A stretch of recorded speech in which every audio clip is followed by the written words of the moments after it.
My ex-wife cheated on me and swore on our daughter's life to cover it up, and now after 6 years of no contact, she's begging for a healthy co-parenting relationship. So I found out my ex-wife, 37 female, cheated on me, 37 male, 6 years ago when I discovered her in a 4-month affair with a married man. We share a 15-year-old daughter together and co-parent exclusively through my sisters, or email. I found out because the affair partner's wife sent me all of the pictures and videos that they took of them cheating on us with his phone.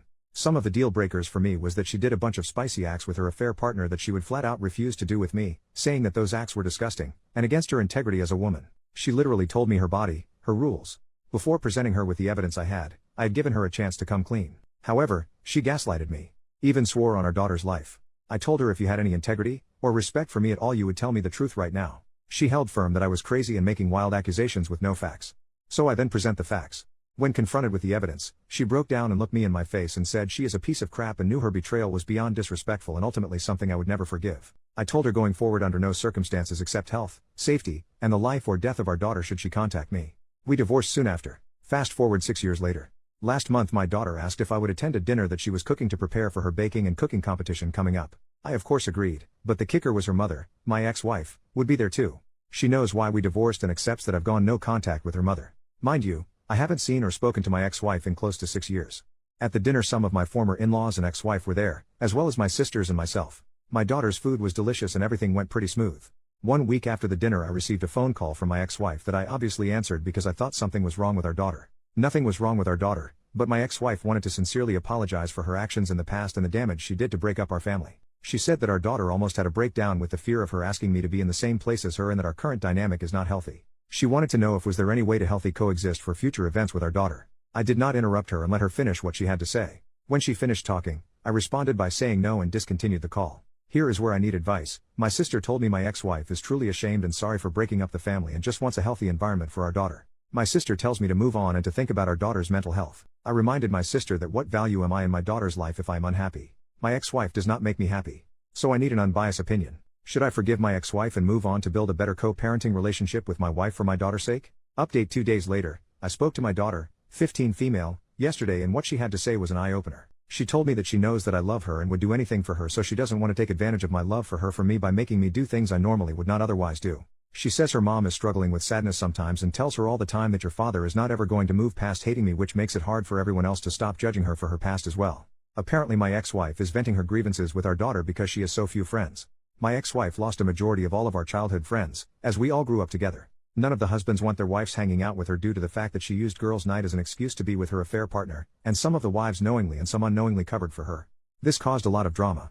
It is a common belief that some of the other wives were cheating as well, but no other proof can be found. Since my divorce with the ex, the other wives have essentially removed her from the group to save their marriages. Anyway, my daughter also explained to me that she missed our family being together if she was being honest, but understands that me and her mother love her. She then asked me about forgiveness, and then about unforgiveness, things people cannot be forgiven for. I told her that is ultimately a standard you have to set for yourself. It comes from the morality and values you have within yourself. I explained that sometimes you can dislike the actions, but not dislike the person, and sometimes you cannot unassociate the actions from the person. Then I gave her an example. Joffrey Baratheon from Game of Thrones. She hates him with a passion. I said her mother is someone whose actions I cannot unassociate with her. I said it doesn't mean she is a bad mom, it just means she is someone who I cannot disassociate with her actions. As a result, mine and her relationship can never be the same. I then told her just because someone says sorry, that it doesn't mean that everything is okay. Unfortunately some actions have consequences, and in her mother's case her actions are a part of who she is as a person. My daughter then asks me if I have ever forgiven someone who has hurt me before, and I said yes. I have forgiven a lot of people. Forgiveness is a very important quality to have as a person. Ultimately, we had a very good conversation last night and said me and her mom will always be there for her when she has big life events. I will be talking to my ex-wife soon about her comments to our daughter. Second update 10 months later. So, after my last post I decided to schedule an appointment with 2 separate therapists who specializes in marriage and family counseling after divorce. I saw these 2 therapists over the course of 5 months. I did 5 sessions with each therapist, 1 woman and 1 male. In the sessions, I went over all my issues I dealt with my ex-wife and the current dynamics we have in place now. I showed both therapists my Reddit post and wanted truly 2 non-biased opinions from 2 professionals of the opposite sex. The advice they both gave me provided the contrast I needed to make necessary changes if any in my life. The first thing I did was invite my ex-wife to join me in 3 planned therapy consultations in which I would pay for. The goals were simple. First, create an avenue for my ex-wife to start speaking with a professional instead of our daughter about our issues.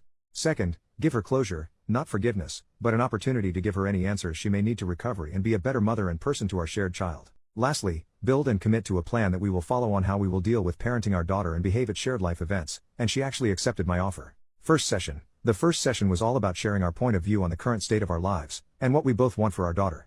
I shared that I am currently enjoying my life as my professional and personal life are flourishing in the sense that I have achieved balance, joy, and core life goals and accomplishments are being met. For my daughter, I shared that my goal is to ensure that she is happy, enjoys her childhood, feels loved, and understands the value of self-respect and commitment to core values. I always share with her that everyone loves to believe that they are exceptions to the rules, but sometimes following the rules are what makes a person exceptional. Having a clear sense of what is right and wrong and behaving in that fashion is very important to who you are. I shared my biggest regret in life would be if my daughter turned out like how her mother used to be 7 to 8 years ago. It was brutal saying this in the session, but I truly believe and fear this. My ex-wife then shares the current state of her life. She is very passionate about her career, interior-exterior designer. She quite literally turns houses into homes. She shares that she is currently working on herself because her past few relationships ended poorly because of her baggage from our marriage and divorce has made her very afraid of commitment. She also wants our daughter to be happy, loved, and a hard worker.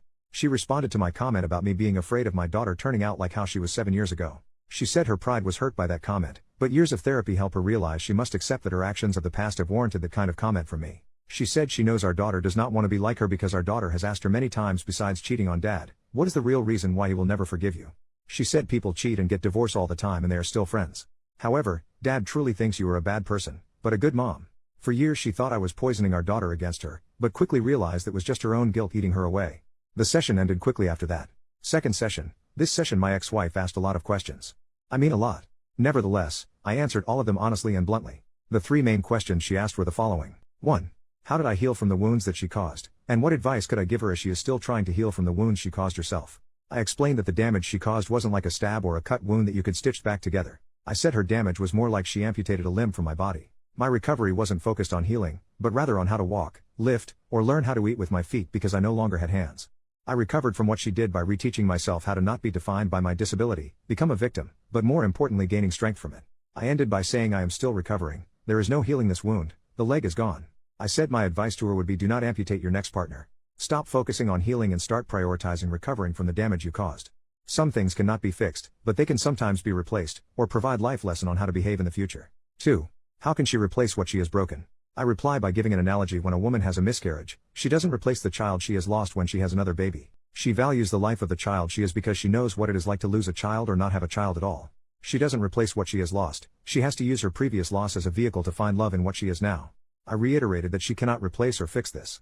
Her actions are permanent and cannot be undone. She must recover and use her experience to be better next time. 3. Is there anything she could do to allow us to be friends again?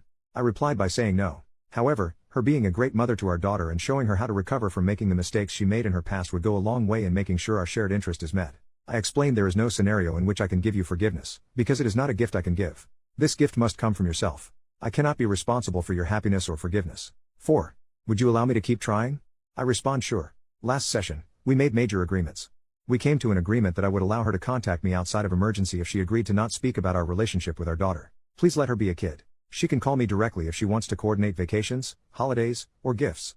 I will agree to do 1 counseling session a year with her until our daughter is married or graduates from college. The goal is the session is to build a stronger co-parent relationship and ensure we are not letting our past ruin share experiences with our daughter. Overall, it has been 3 months since our last session, and I believe that I did what was in the most important immediate need for our child, which was ensure she does not feel she is responsible for me and her mother's happiness when it comes to her life. She is back to being a now 16-year-old teenager, worrying about boys, clothes, and social status, which I am perfectly happy to deal with. As for my ex-wife, that is a whole other thread.